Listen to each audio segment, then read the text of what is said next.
Hello and welcome to my channel, and a special warm welcome if you are a new follower who has come over from last week's collaboration which I did with several other YouTubers. You are very welcome here, and I really hope that you enjoy what you see and want to stick around longer. And of course, welcome back to all my usual subscribers. It is awesome that you are here with me and watching my videos, so thank you very much in advance. Today I am switching out the pastels and continuing to practice, and believe me, lots of practice is still needed for these watercolours. The theme for this piece today is magic, and it is from the Art Room Discord May prompt. And if you are an art YouTuber yourself, then do feel free to check out the Discord. I'll pop the link in the description below. It is a fantastic little community that was originally started by Hello Alice and Jellybee, both YouTubers themselves, and it has been a source of, I think, all of my collaborations on this channel, and we have some great chats on there. We're a really friendly bunch, so do feel free to come and join us. We support each other, give each other tips and advice, and just generally help each other out, so do feel free to come and join us. I'll pop that link down below.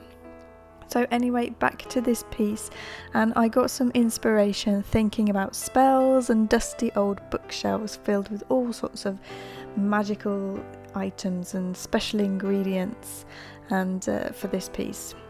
So that is what I decided to settle on. Instead of going for some witch or something, I decided I was going to paint a bookshelf, or a potion shelf maybe.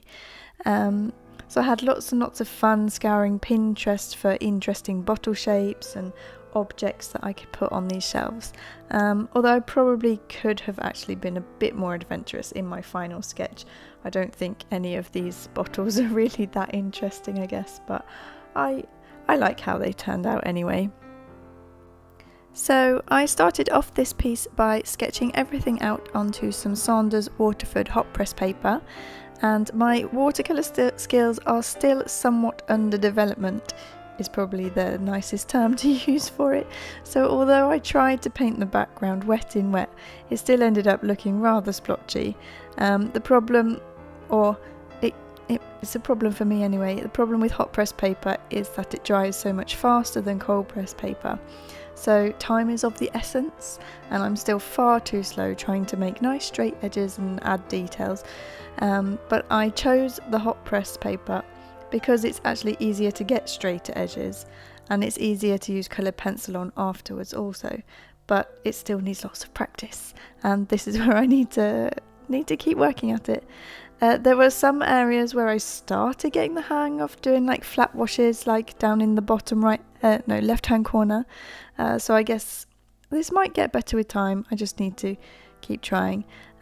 And one thing that I did realise today, after watching Danica Sill's video about getting perfect lines and edges that she released yesterday, is that I probably would have been greatly helped by some masking fluid, especially around the leaves and the lavender that are hanging over the edges of the shelf. I do own a pen containing masking fluid, but it kind of scratches the surface and then it leaves grooves, which makes it hard to get out, so I've not had an awful lot of success with it, and it's also blue and it tends to stain the paper. So I think I probably need to test a different brand and see if that would help. I think that would have helped me greatly in this piece. And I have actually recently just finished a 6-week watercolour course, which I just found in my local area, and that was in a quest to get better at doing watercolours, but I'm not convinced that I've really made that much improvement yet. The teacher, she was really good at painting watercolours herself, but maybe not the best at explaining. It was her first time running this course, so it was understandable, and you could tell she was pretty nervous at times, but it was literally just like she waved her brush around a little bit on the paper and a masterpiece appeared, but none of us could really follow fast enough to be able to replicate it ourselves. So it was kind of like just she waved it around and showed us what to do, and then we all kind of went and were a bit confused and didn't really know what to do ourselves. We painted a few different things. We tested landscapes and we tested glass bottles and plants. and just different wet and wet techniques and using different like solvents and that kind of thing. I think my glass bottle probably turned out the best, and that's probably a good thing why I'm painting glass bottles in this picture. So anyway, in this piece I decided to test out doing a few different techniques. As you can see here, I'm trying out a galaxy technique. I think I probably added a little bit too much purple and black for the other colours to shine through. It did look a little bit better once it was dry, and when you look at it in real life, it's got a bit of a shine to it, which you can't really see on the painting here.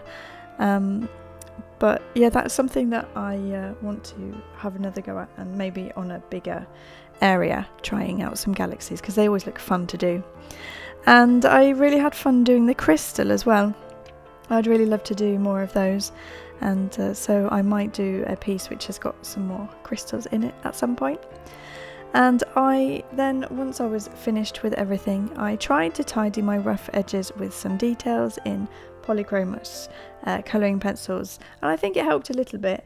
It helped define some of the edges, and that's what you can see me going in here and doing. It definitely helped on the bottle with the galaxy, where I went round in black and got rid of the jaggedy edges. At first I was trying to leave a little bit of a rim to make it look like an actual, like an edge of a bottle, but it didn't quite get the effect that I was hoping for. So something to keep trying at, I guess. And then once I was happy with the detail from the pencils, I went in with a gold pen and to add some text and stuff. Unfortunately, it really doesn't show up very well on the camera, but in just a second you will see the bottle with the pink kind of weird powdery stuff is labelled a unicorn horn. The bottle at the back is a distant galaxy, and the bottle at the front is cloud elixir. And I actually realised that I realised immediately that I spelt elixir wrong, but it was too late to fix it. So yeah, if I ever decide to do something with this, then I'll fix it digitally. But yeah, and the jar at the back didn't have a label on it, and I'm not really sure what that contains at all, so just some weird goldy powdery thing. Anyway, and then the books. This one was easy to read because it was a herbology book, and the text, you could see it quite clearly, but the other two were a lot harder to read. And so the light green book was a magic spells book, and the yellow book was a book of runes. And then I even added the word runes in old, like, Scandinavian Viking letters, because I thought it looked pretty cool and I like that sort of thing. So yeah, that is what is on my magic shelf.